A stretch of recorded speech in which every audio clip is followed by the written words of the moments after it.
What a fantastic start to the night, Dave. The next fight up, Edgelson. He is someone who's fought on the contenders, hasn't he? And this is the first time on the big cage rage promotion. This is a big fight for Edgelson. You know, contenders' last 2 fights, if you haven't seen him, he's sparked the 2 guys flat out, and this is what's brought him to the big stage. Is he someone you think who can step up? He's stepping up. Not can think he can step up, he's stepping up. But you know what? He's fighting Chris Rice. Now, Chris Rice, that's a big Birmingham favourite. What can I say, chap? You can hear the girls screaming for him. So I tell you what, let's get the action started and join our cage MC. It's the man, Mark Applin. First to enter the cage from England, Chris Rice!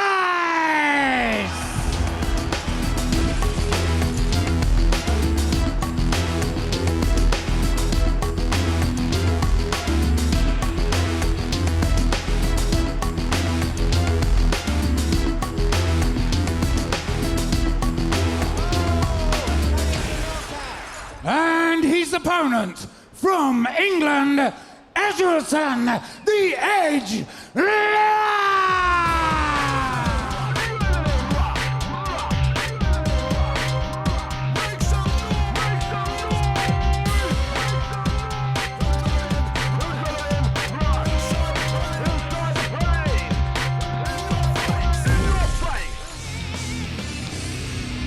Okay, you ready to fight?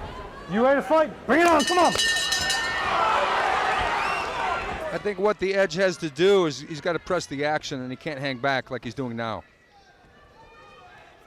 No, he will, but Rob, he will probably be a bit hesitant stepping up to the big stage for the first time against an experienced man. The other thing I worry about him, as I was just about to say, is the range he is fighting at as well at the moment. He's at the perfect range for Chris Rice at the moment. He's got to be really far outside or far inside, because being in that middle range, like you said, Malcolm, it's not going to work well. And again, he leaned back and he ate a right hand and put him on the deck. And look at this. We got the beautiful double legs takedown there by Chris Rice. Now he's on top. Now let's see what he has in the way. Now look at this. Lou trying to work his way back upright. Doing a good job of doing so. Does so very, very well. Well, one of the things we've seen through his contenders' appearances is he's very strong. That's right, very strong, very durable. I'm impressed with Edgelson's ability to get back up like that quickly. But now he's got to do something with that stand-up. That's right, Rice firing in the knees, firing in shots to the body. They come away, Lou looking to fire that left hand again. And that right almost landed from Rice again. Edgelson's got to watch that right hand. Left jab and a straight right, straight down the pipe. In boxing, that would have already been a 10-7 round with 2 knockdowns, but this is MMA, even though it is 10-point must system, but they will count into the judges' scoring. They may rule this a 10-7 round with the knockdowns. Rice tried to work his way round Luch, looking to work his legs upwards. There is that methodical approach that comes with experience from Rice, isn't there? Yeah, he's been very ice cold and calculating. When he got the knockdown, he didn't even do anything. He just stood there and waited for the guy to get back up. Firing in those low kicks. Lou back to his feet, Rice chases him backwards. That's and right. It landed there. He's got no head movement. Very still, coming at Chris Rice. The same angle, the same direction. Maybe he should move from left to right. And he goes right into, it looks like an almost, Chris Rice could get a guillotine here. Edgelson does the right thing, grabs the hand on the inside, pulls the arm away from his neck, but ends up in a bad position. Yeah, he pulled himself right into being mounted almost, and now it's a half guard, but Edgelson is showing his inexperience here in round 1. Yes, we did say it was a big step up, and Rob, picking up on something the fight professor said earlier, it's in these moments, the size difference does seem dramatic. It does. I mean, Rice looks absolutely huge on top of Lou there. Just trying to control his man, looking to fire the strikes, looking to use ground and pound while in this position. Lou are doing a good job of just covering up. Well, Chris, having had 16 fights, he's using that experience, and he's being very patient, and he's taking his time, basically. He's not wasting shots. Chris Rice needs to be careful. Lua can spin on his hips and look to grab an ankle submission or a heel submission. Yeah, I mean, Rice is just looking to get heel hook there, but Lou needs to spin on his hips and set it up, Stephen. What do you think? Yeah, because the problem is the length of his leg is going to be hard to tuck under the armpit, because his shin is already under his armpit, because he's got almost like a high knee mount there, and you need to get that ankle under the armpit, and it's nowhere near that. But the positioning is right for a heel hook for Edgelson from the bottom. But Edgelson now is going for something, but it's too. There he's going for it, and he lets him slide out. He didn't grab on. You got to squeeze the knees together and trap the leg to get a good heel hook like that. Big learning curve that first round for Edgelson, but all credit to him, he came through it. Okay, and here we have the first knockdown, and it was off a low kick. It was an overhand right, but Edgelson popped back up. It didn't hurt him. It was just a quick flash knockdown. He was standing on one leg, and here we have another look at it. When you throw a kick, you're standing on one leg, and if the guy can time the kick with a right hand, as Chris Rice did, and that was almost a grazing shot. He hit him with the side of the arm, actually, but he went down anyway. That doesn't bode well for the footwork of Edgelson, because mobility's been a problem for him, Steve. Let's be honest, he stayed within range, and this is where he ended up. So Rob, is the writing on the wall here for Edgelson in this first fight in the big show? I think so. I mean, if I was in Chris Rice's corner, I'll be honest, I'd be saying keep it upright. You know, he seems to be dominating the stand-up comfortably. Keep it there. Well, it looks to me like Lua is a little bit tired here. So if Chris Rice has a good body kick or knee to the body or spinning back kick, it would be time to go to the body right here. If he had a back kick, he could end this fight right now. Lua this time looking to shoot. It was a fast enough shot, and he does get the takedown finally. He had to drive for it, though. That's right, using that strength we were talking about earlier, wins him the takedown. Lua in top position. I think Chris Rice is starting to tire now where he's been on his back. Lua does a great job of taking it back, just as I said that. And now it's Rice on top. He slipped to his back. Two missed opportunities there by Edgelson. He almost got the back of Chris Rice, let it slip. Almost got in a position where he could have done a triangle, let that slip. That's an experience, obviously, but what he has got, as we've seen in the past, is durability. Yeah, well, he's going to have to exhibit that durability, because we've got almost 2 minutes left, and he's mounted. Lua in trouble now as Chris Rice looks to strike.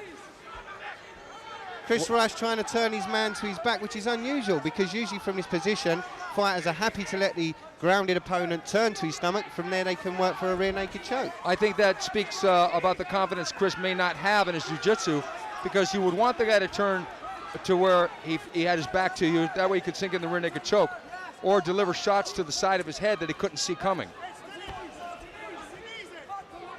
That's right. Leon Roberts looking on close. Lua not really defending or doing anything constructive to get himself out of this position. Chris is thinking about the armbar there, but he's got opportunities here to submit Edgelson, because if he can trap the arm, he can roll back into an armbar. But the thing is, he gives up back control. And with back control, you can just win the round. It's a choice. Again, if you have a lot of confidence in your jiu-jitsu ability, there are submission possibilities here. But he's not trying for them. Another thing is, because of the length issue, because Lua is so much shorter. Okay, now he's got his back. Now he can work for a submission. Oh, he's almost got the rear naked choke here. And this is going to be hard. Lua's got to turn his head. He's got to do it quick. That's right. Less than 20 seconds left in the round. Lua in a bad position. Chris Rice working for the rear naked choke. Lua keeping his chin down and avoiding the submission, but now his chin is up. Rice gets it in. Will he have time? Last 10 seconds as we count down. Chris Rice looking to change position, gives up on the submission. Wow, Edgelson was able to escape a finish there from being back controlled for a good part of the round. Now here we have Edgelson on top, and Chris Rice tries a rollover, but almost gets back mounted, but see, Edgelson just slipped off of him. He didn't try and maintain back control. And as it begins, what would you expect from this round? I mean, what do you guys expect to see? Well, I think that Malcolm said earlier in the fight that Chris should just keep it standing, and I agree with that. Of course. And there it goes, big uppercut. This is near the end. That uppercut was almost a one-punch knockout. Leon Roberts looking in closely. checking in on the action. Lua defending, he's fighting his way out of it. Personally, I think Chris should stand up. Because what's happening is Edgelson is able to wrap him up and cover up in a way that he can't get finished in this position. Chris should stand back up and try for an uppercut or a straight right and finish him with a standing knockout.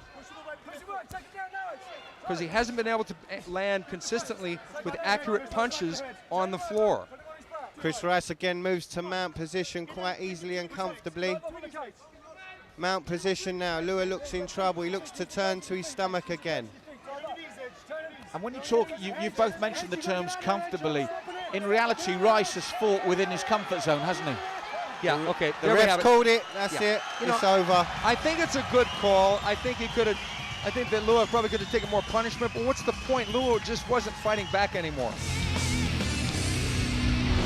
Here we have, this is the uppercut, and it was a beautiful uppercut. I'm surprised that with that banging of his head on the floor, he didn't knock himself out. Here it is again, and he was ducking down, not looking at his opponent. When you duck down like that, you always got to keep your eye on your opponent, but at this juncture, he was just still happy to be there in the fight in the third round, a round he'd never seen to this moment, and he was just getting grounded and pounded. And Leon Roberts, the referee, definitely did the right thing here, because Edgelson he's got no movement in that there's no kind of body movement saying I'm still fighting this fight. So Rob, a compassionate call. Yeah, I think so. Your referee called a halt to this contest due to ground and pound in favor of your winner, Chris Rice!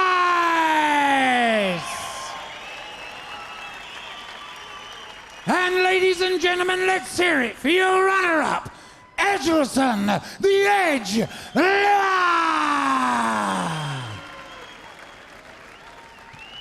Another fantastic fight here tonight. Chris, you had him down on the ground a few times in the first round. Would you have hoped to have ended it there? Well, of course, yeah, but I mean, he's a tough opponent and he knew what he was doing. So, fair play to him. Obviously, you want to finish it as soon as you can, but he had good technique and fair play to him. You look very controlled. I mean, when you had him down the first time, do you think, I've got to go in, I've got to finish it now? Or is it a case of let's just keep going? Tried to keep it controlled. You only make mistakes when you try and rush things, so just try to keep it controlled and just take my time. Do you think it was a fair ending in the end? It was a referee stoppage. You were on top of him. Was that the case of you'd won the fight? Well, yeah, the rules are if you're not intelligent, you're defending yourself. The ref's got to protect the fighter, so he made the right choice, I think. Cage Rage on the road, what's it like fighting in front of your fans? Yeah, it's wicked to say thanks to all the Birmingham fans out there that come to see me. Fantastic. Put your hands together for your winner, Chris Rice!